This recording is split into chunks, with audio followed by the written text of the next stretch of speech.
Hey guys, welcome you all to Lilavati classes. और आज का जो हमारा टॉपिक है वो बहुत ही इंटरेस्टिंग और डिमांडिंग है, that is UNESCO world heritage sites in India. यानी कि हम इंडिया की उन साइट्स के बारे में पढ़ेंगे जो यूनेस्को की वर्ल्ड हेरिटेज लिस्ट में शामिल की जा चुकी हैं। अगर हम इन साइट्स की बात करें तो रिसेंटली अभी एक साइट इंक्लूड की गई है, आपने देखा भी होगा न्यूज़ में, दैट इज़ जयपुर, जो कहाँ पर है, राजस्थान स्टेट में है। और इसके साथ ही यूनेस्को की लिस्ट में जो इंडिया की साइट्स हैं वो टोटल 38 शामिल हो चुकी हैं। That's a very proud moment for India कि 38 साइट्स इंडिया की शामिल हैं। आज हम इन सारी 38 साइट्स को डिटेल में स्टडी करेंगे। साथ साथ इस टॉपिक से रिलेटेड अगर हम क्वेश्चंस की बात करें तो वो पेपर में पूछता है कि कौन सी फेमस साइट है स्टेट की, या किस स्टेट में कौन सी साइट लोकेटेड है और वो साइट किस चीज़ के लिए फेमस है। तो इस वीडियो में आपको ये सारे क्वेश्चंस क्लियर हो जाएंगे, सब क्वेश्चंस के आपको आंसर भी मिल जाएंगे, और भी आपका अगर कोई क्वेश्चन है इस टॉपिक से रिलेटेड तो वो भी क्लियर हो जाएगा। तो इस वीडियो को लास्ट तक ज़रूर देखें। अब क्योंकि 38 साइट्स हमें पढ़नी है, अब हमें 38 साइट्स के साथ डील करना है। तो ये जो 38 साइट्स हैं ये यूनेस्को की 3 कैटेगरीज में आती हैं, एक नेचुरल, एक मिक्स और थर्ड होती है हमारी कल्चरल साइट्स। तीनों साइट्स के बारे में हम डिस्कस करेंगे और आज का जो हमारा लेक्चर होगा उसमें हम नेचुरल और मिक्स साइट्स के बारे में डिस्कस करेंगे, इन डिटेल पढ़ेंगे। साथ साथ यहाँ पर आपको शॉर्ट ट्रिक्स दी गई हैं जिससे आपको इसे आसानी हो जाए याद करने में और आप उसे ज़्यादा लंबे समय तक रिमेंबर कर सके। जब हम इसका नेक्स्ट लेक्चर लेकर आएंगे तब आप उसमें कल्चरल साइट्स के साथ डील करेंगे। तो चलिए अब जल्दी से शुरू करते हैं। स्टार्ट करेंगे अपने टॉपिक से ही, यानी कि पहले हम यूनेस्को के बारे में समझेंगे, फिर हम देखेंगे कि हेरिटेज किसे कहते हैं, और एट लास्ट हम क्या पढ़ेंगे, अपनी इंडिया की उन साइट्स को जो यूनेस्को की लिस्ट में शामिल की जा चुकी है। तो चलिए सबसे पहले यूनेस्को के बारे में देखते हैं। अगर हम यूनेस्को की बात करें तो यूनेस्को यूनाइटेड नेशन की एक स्पेशलाइज्ड एजेंसी है। यूएन की बहुत सारी एजेंसी हैं, बहुत सारी संस्था हैं, और उन्हीं में से एक संस्था का नाम क्या है, यानी कि एक एजेंसी का नाम क्या है, यूनेस्को। नाम में ही आ रहा है UN, that is united nation. अगर मैं इस यूनेस्को को एक्सपेंड करूं then it stands for united nation educational, scientific and cultural organisation. ये वर्ल्ड हेरिटेज के साथ डील करती है, साथ साथ एजुकेशनल मैटर्स के साथ भी ये ऑर्गेनाइजेशन डील विद करती है। अगर हम किसी भी यूएन एजेंसी की बात कर रहे हैं तो उसके बारे में हमें 2 चीज़ें बहुत अच्छे से पता होनी चाहिए। पहला कि वो किस ईयर में इस्टेब्लिश की गई, और दूसरा ये कि उसका हेडक्वार्टर कहाँ है, क्योंकि अक्सर पूछ लेता है पेपर में कि यूएन एजेंसीज के नाम के साथ उनके हेडक्वार्टर्स को मैच करने के लिए दिया जाता है। तो अगर इस्टेब्लिशमेंट ईयर देखें हम यूनेस्को का तो वो 1945 है, और इसका हेडक्वार्टर कहाँ पर है, पेरिस, फ्रांस में। तो ये तो छोटी सी बात हुई यूनेस्को के बारे में। और अब हम अपना मूव ऑन करते हैं कि हेरिटेज, क्योंकि हम क्या पढ़ने जा रहे हैं, heritage list of the UNESCO. तो चलिए अब हम हेरिटेज के बारे में समझते हैं। अगर हम हेरिटेज की बात करें, एक बहुत बड़ा वर्ड है हेरिटेज, विरासत जिसे आप कहते हैं। कोई आपसे पूछ ले हेरिटेज क्या है तो आप क्या कहेंगे, सोचिए ज़रा, हेरिटेज क्या हो सकता है। हेरिटेज क्या है, देखिए हेरिटेज एक विरासत है, ऐसी विरासत जो हमें हमारे पूर्वजों से मिली है, यानी कि हमें हमारे एंसेस्टर्स ने दी है, और प्रेजेंट डे में, प्रेजेंट लाइफ में हम उसे एक्सपीरियंस कर रहे हैं और अपने आने वाली जनरेशन को, यानी कि फ्यूचर जनरेशन को उसे पास ऑन करेंगे। सिंपल वर्ड्स में आप बता सकते हैं किसी को भी, देखिए हेरिटेज क्या है, कोई आपसे पूछता है हेरिटेज, आप कह सकते हैं it's a legacy which we got it from our ancestors, experiencing it in our present and pass it on to our future generation. तो ये क्या है, हेरिटेज है। चलिए ये तो बात हो गई हेरिटेज को लेकर। अब हेरिटेज के साथ यानी कि विरासत को लेकर एक क्वेश्चन आता है कि जो हमें हमारी पूर्वजों से मिली है वो कैसी विरासत है, क्या वो प्राकृतिक विरासत है या वो उनके द्वारा बनाई गई कोई विरासत है जो उन्होंने सहेजी और आज हमें पास ऑन कर दी। तो अगर हम बात करें मोटे तौर पे हेरिटेज के क्लासिफिकेशन को लेकर तो दिमाग में 2 ही चीज़ें आएंगी, या तो वो हेरिटेज नेचुरल होगा या फिर वो ह्यूमन क्रिएशन होगा, यानी कि मैनमेड। एक ह्यूमन क्रिएशन का बहुत बड़ा एग्जाम्पल है, आप जानते होंगे, गेस इट जल्दी से, कि ह्यूमन क्रिएशन का एक बहुत बड़ा example that is Taj Mahal. Very good, बहुत बड़ा एग्जाम्पल है ह्यूमन क्रिएशन का। ऐसे ही कुछ हेरिटेज हैं जो क्या है, नेचुरल। अगर हम नेचुरल हेरिटेज को देखें यानी कि प्राकृतिक विरासत की बात करें तो क्या होगी वो विरासत, कैसे उसकी क्लासिफिकेशन, हम कैसे बता सकते हैं कि ये प्राकृतिक विरासत है और ये मैन मेड है या ह्यूमन क्रिएशंस के द्वारा बनाया गया हेरिटेज है। देखो अगर प्राकृतिक होगी तो उसमें कुछ कैटेगरीज होंगी, जैसे कि वो नेचुरल ब्यूटी रखती होगी, साथ साथ उसमें कोई इकोसिस्टम होगा, कम्युनिटीज़ होंगी, एक नेचुरल हैबिटेट देता होगा। वो सिंपल सी आप बात कह सकते हैं। एक प्राकृतिक विरासत क्या है, वो जैसे झरना है, झील है, पहाड़ हैं, पर्वत हैं, तो ये सब क्या है, नेचुरल ब्यूटी है, नेचुरल हेरिटेज है।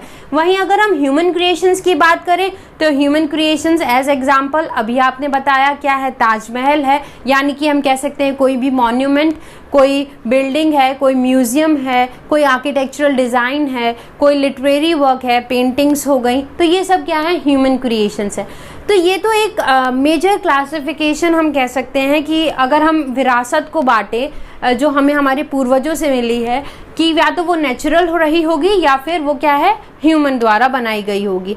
लेकिन अगर हम क्योंकि यूनेस्को की हेरिटेज पढ़ रहे हैं तो यूनेस्को ने अपनी विरासत को इन दोनों में ही ना डिवाइड करके एक और कैटेगरी में डिवाइड किया है। एक कैटेगरी जो यूनेस्को ने अपने लिए बनाई है वो क्या है, मिक्स्ड कैटेगरी या मिक्स्ड हेरिटेज जिसे हम कह सकते हैं। मिक्स्ड हेरिटेज नाम से ही समझ में आ रहा है, मिक्स्ड है यानी कि वो हेरिटेज जिसमें नेचुरल के भी कुछ चीज़ें शामिल हो और कुछ ह्यूमन रिलेटेड भी शामिल हो। मतलब ऐसी विरासत जो नेचर को भी रिप्रेजेंट कर रही है और साथ साथ ह्यूमन क्रिएशंस को भी रिप्रेजेंट करती है। तो ये तो एक बात हो गई हमारे हेरिटेज को लेकर। तो अब हम पढ़ने जा रहे हैं इंडिया में उन साइट्स को जो नेचुरल की लिस्टिंग में आते हैं इन यूनेस्को वर्ल्ड हेरिटेज लिस्ट। तो अब हम साइट्स देखेंगे natural UNESCO heritage in India. जैसे कि अगर आप बात करें, अभी मैंने बताया आपको कि 38 साइट्स हैं जो यूनेस्को की लिस्ट में शामिल हो चुकी हैं इंडिया की तरफ से, और इन 38 में से ये 7 वो साइट्स हैं जो यूनेस्को के नेचुरल हेरिटेज में आती हैं। और ज़्यादातर आप इन साइट्स को जानते होंगे। तो चलिए एक बार देख लेते हैं कौन कौन सी साइट्स हैं। अगर पहले बात करें तो ये काजीरंगा नेशनल पार्क है। ये जो 7 साइट मैंने यहाँ पर लिखी हैं ये ईयर वाइज जैसे ये इंक्लूड हुई हैं हेरिटेज लिस्ट में उसी के अकॉर्डिंग आपको यहाँ पर दिखाया गया है। तो काजीरंगा नेशनल पार्क आप जानते हैं फेमस है for its one horn rhino, Assam state में है ये। नेक्स्ट इस केवलादेव नेशनल पार्क, ये अपनी बर्ड सेंचुरी के लिए फेमस है और बहुत अच्छा टूरिस्ट प्लेस भी है, आप जानते ही होंगे, that is in Rajasthan. Okay, moving on to the next we have Manas wild life sanctuary, again in Assam, famous for its wild water buffaloes. Then fourth is Sundarban national park. Sundarban का नाम तो सभी जानते हैं, 2 मेजर रिवर्स का डेल्टा बन रहा है यहाँ पर, दैट इज गंगा और Brahmaputra reverse. Next Nanda Devi and valley of flowers. देखिए ये 2 हेरिटेज है, Nanda Devi and valley of flowers. एक पॉइंट है जो मैं आपको यही क्लियर करना चाहूँगी। देखिए नंदा देवी पहला नेचुरल यूनेस्को साइट थी जो इंक्लूड हुई 1988 में, और उसके बाद वैली ऑफ फ्लावर्स को शामिल किया गया इस लिस्ट में इन 2005। लेकिन दोनों एडजेसेंट हैं एक दूसरे के, इसीलिए जब 2005 में वैली ऑफ फ्लावर्स को इंक्लूड किया गया नंदा देवी के साथ, तो इसका नाम चेंज कर दिया Nanda Devi and valley of flowers national park. This is the whole site. Rest detail अभी हम आगे कवर ऑन करेंगे। नेक्स्ट साइट की अगर हम बात करें तो वो है वेस्टर्न घाट्स, बहुत इंपॉर्टेंट है, 2012 में इसे इंक्लूड किया गया यूनेस्को की लिस्ट में। And the last great Himalayan national park conservation area, जिसे शामिल किया गया यूनेस्को की हेरिटेज लिस्ट में। तो ये वो 7 साइट्स हैं। आई होप कि आप बहुत सारी इनको जानते भी होंगे, इसमें से बहुत नॉर्मल सी साइट्स हैं ये। अब अगर याद करने की बात आती है, क्योंकि बहुत सारी साइट्स होंगी, तो मेन बात तो यही है कि घुल मिलाकर आखिर में हमें इन्हें याद ही करना है। तो अगर हम याद करने की बात करें तो एक ट्रिक है, मेरे साथ आप उस ट्रिक को दोहराएंगे। दूसरी बात, जहाँ जहाँ मैं अपनी फिंगर पॉइंट आउट करूँगी आप वहाँ पर देखते चलेंगे, ताकि वो आपके दिमाग में एक विजुअलाइजेशन भी क्रिएट करता रहे। तो चलिए अपनी ट्रिक शुरू करते हैं इन 7 साइट्स को याद करने के लिए। देखिए नंद जी का, काजीरंगा का हमने जो काजी है उसको फ्लिप ऑन कर दिया है, दैट इज जी का। सुंदरमन पश्चिमी हिमालय के देव पर आया। नंद जी का यानी कि जिसमें नंद का मतलब है Nanda Devi and valley of flowers national park. जी का दैट इज जी का यानी कि काजीरंगा नेशनल पार्क। सुंदर, सुंदरबंस नेशनल पार्क, मन यानी कि मानस वाइल्ड लाइफ सेंचुरी, पश्चिमी, वेस्टर्न को हम हिंदी में क्या बोलते हैं, पश्चिमी, तो western Ghats, Himalaya that is great Himalayan national park, के देव यानी कि केवला देव पर आया। सिंपल सा है, सारी ट्रिक इनके नामों पर ही है। तो एक बार फिर से आइए मेरे साथ और बोलेंगे आप सब मेरे साथ कि क्या क्या ट्रिक है इसे याद करने की, जिससे आपको सारे नेचुरल साइट्स एक बार याद हो जाएंगे। चलिए स्टार्ट करते हैं नंदा देवी से। देवी भगवान के नाम से शुरू करते हैं। तो चलिए, भगवान का नाम यहाँ पर कौन है, नंदा देवी। चलिए, तो नंद जी का सुंदर मन पश्चिमी हिमालय के देव पर आया। So simple, so easy, one line trick for your all the natural UNESCO heritage sites. अब हम इन साइट्स को एक एक करके कवर ऑन करते हैं। तो चलिए, सबसे पहले बात करते हैं काजीरंगा नेशनल पार्क की, क्योंकि यही सबसे पहली साइट है नेचुरल साइट। ध्यान दीजिएगा, सबसे पहली नेचुरल साइट जो लिस्ट की गई थी यूनेस्को की साइट में। ये फेमस है अपने वन हॉर्न राइनो के लिए, जैसा अभी मैंने आपको प्रीवियसली भी बताया है। ये किसके लिए फेमस है, अपने वन हॉर्न राइनोज के लिए। Located in the state of Assam, और इससे एक बहुत main mighty river flow on करती है, दैट इज ब्रह्मपुत्रा। इस पार्क से होते हुए जा रही है ये रिवर। साथ साथ अगर हम काजीरंगा की बात करें तो काजीरंगा नेशनल पार्क और यूनेस्को की लिस्ट में शामिल होने के साथ साथ एक बहुत ही इम्पॉर्टेंट टाइगर रिजर्व भी है। तो चलिए, ये तो कुछ बातें हो गई काजीरंगा की। अब अगर हम इसके बारे में देखें, इसकी स्पीशीज को लेकर देखें, तो इसमें माइग्रेटरी बर्ड्स के लिए ये फेमस है। माइग्रेटरी बर्ड्स आती हैं यहाँ पर, साथ साथ कुछ थ्रेटन स्पीशीज़ भी यहाँ पर पाई जाती हैं, टाइगर्स की, एलिफेंट्स की, वाइल्ड वाटर बफेलोज की, ये सारी स्पीशीज़ भी यहाँ पर पाई जाती हैं। साथ साथ जो काजीरंगा है उसे एक टैग मिला हुआ है, that is big 5 of Kaziranga. बहुत इंपॉर्टेंट है, बिग 5 ऑफ काजीरंगा।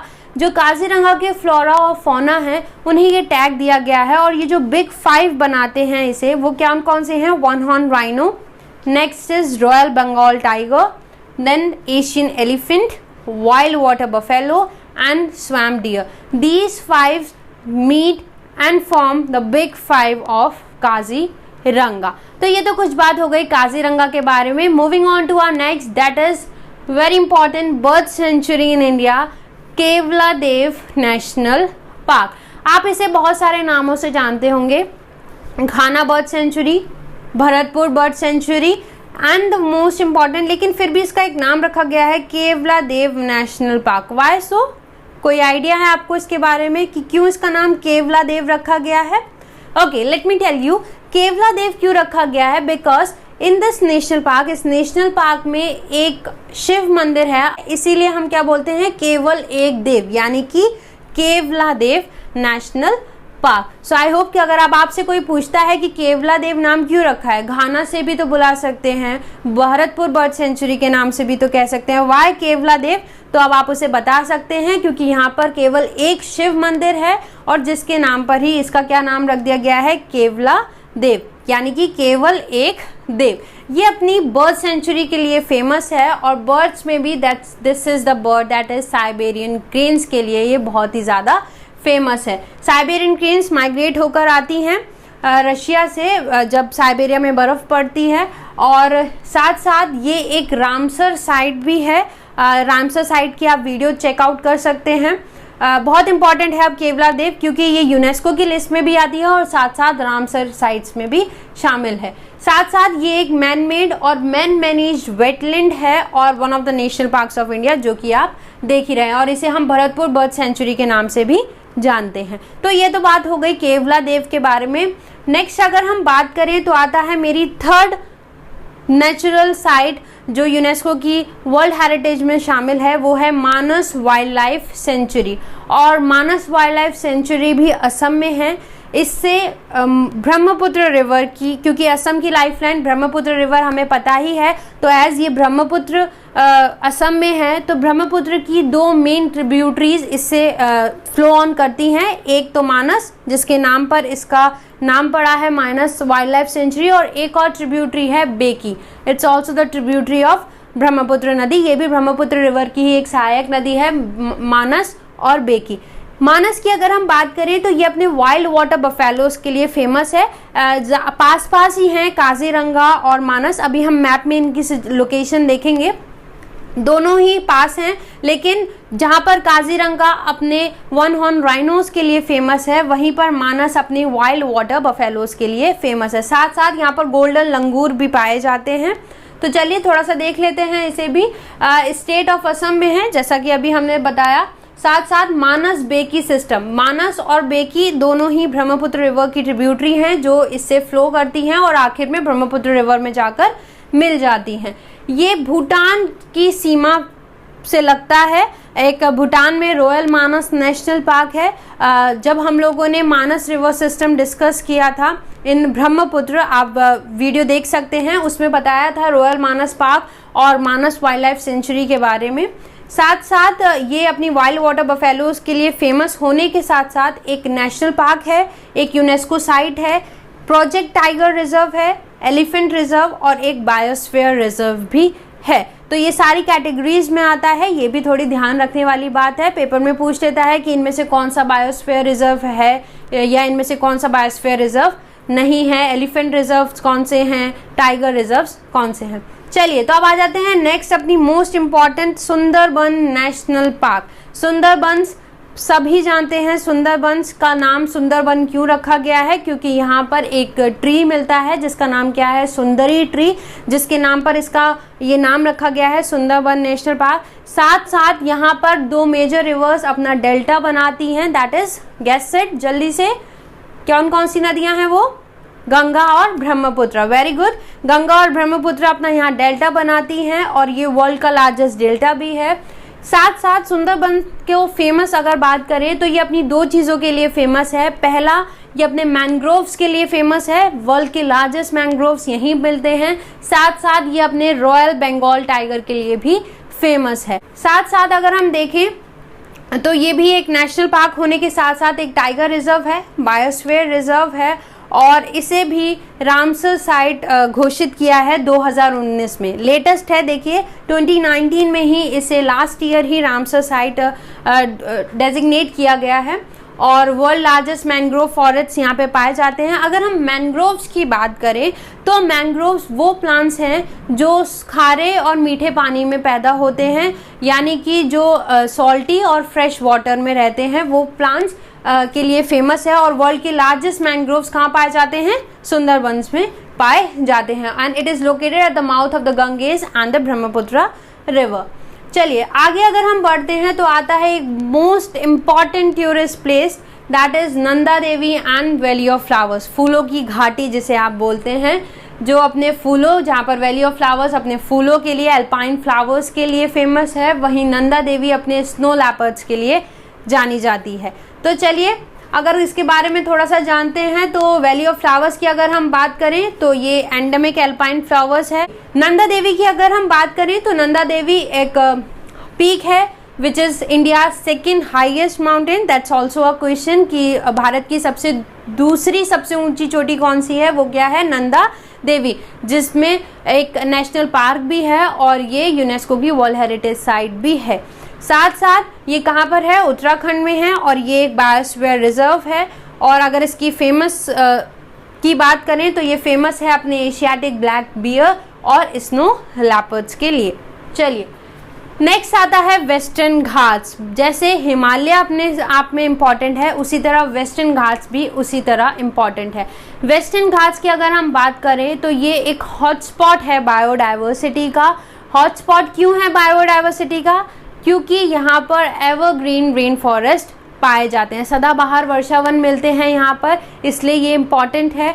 साथ साथ यहाँ पर बहुत सारी varieties of species, varieties of flora and fauna भी पाया जाता है। It's a home town of various species और various kinds of flora and fauna, हम ये भी कह सकते हैं। और इन सब का रीज़न क्यों है, क्यों यहाँ पर इतनी सारी प्रजातियाँ पाई जाती हैं, उस सब का रीज़न यही है कि यहाँ पर सदाबहार वर्षावन पाए जाते हैं, that is evergreen rain forest. तो अगर इसके बारे में देखें तो सुंदरबंस में जो हमारे बंगाल टाइगर्स मिलते हैं, अगर उसके बाद हम इंडिया में टाइगर्स की पॉपुलेशन की बात करें कि सबसे ज़्यादा कहाँ पर हैं, तो वो वेस्टर्न घाट्स में ही है। एज अब धीरे धीरे हमने देखा जो टाइगर सर्वे हुआ है लेटेस्ट, उसमें इंडिया में टाइगर्स की पॉपुलेशन बढ़ रही है।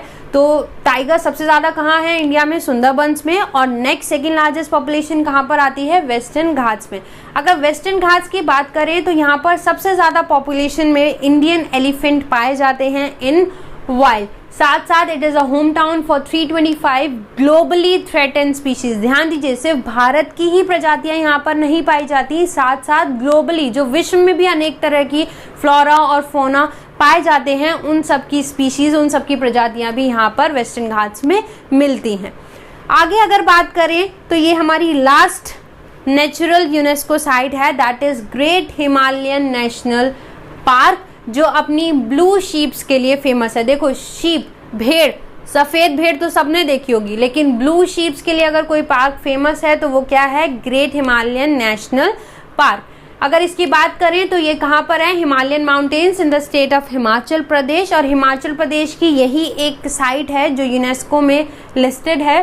साथ साथ ये हैबिटेट इसमें शीप का है, that is blue sheep, snow leopard, musk deer और हिमालयन तहर, यानी कि हिमालयाज में पाई जाने वाली जो मेजर स्पीशीज़ हैं, यानी कि जो लद्दाख में मिलती हैं, जो इसके एडजेसेंट स्टेट उत्तराखंड में मिलती हैं, तो वो सारी स्पीशीज़ भी इस पार्क में पाई जाती हैं। चलिए, तो ये तो हमारी बात रही नेचुरल यूनेस्को साइट्स की जो लिस्टेड हैं इंडिया की। अब बात करते हैं इंडिया की next category, that is mixed UNESCO heritage जो है इंडिया में। अगर हम यूनेस्को में इंडिया का जो मिक्स्ड हेरिटेज लिस्टेड है उसकी बात करें तो अभी तक इंडिया की सिर्फ एक ही ऐसी साइट है जो मिक्स्ड कैटेगरी में आती है, and that is Kanchenjunga national park, और इन शॉर्ट और इन सिंपल वे आप कह सकते हैं इसे कंचनजंगा। कंचनजंगा नेशनल पार्क जो 2016 में लिस्टेड किया गया इन द मिक्स कैटेगरी।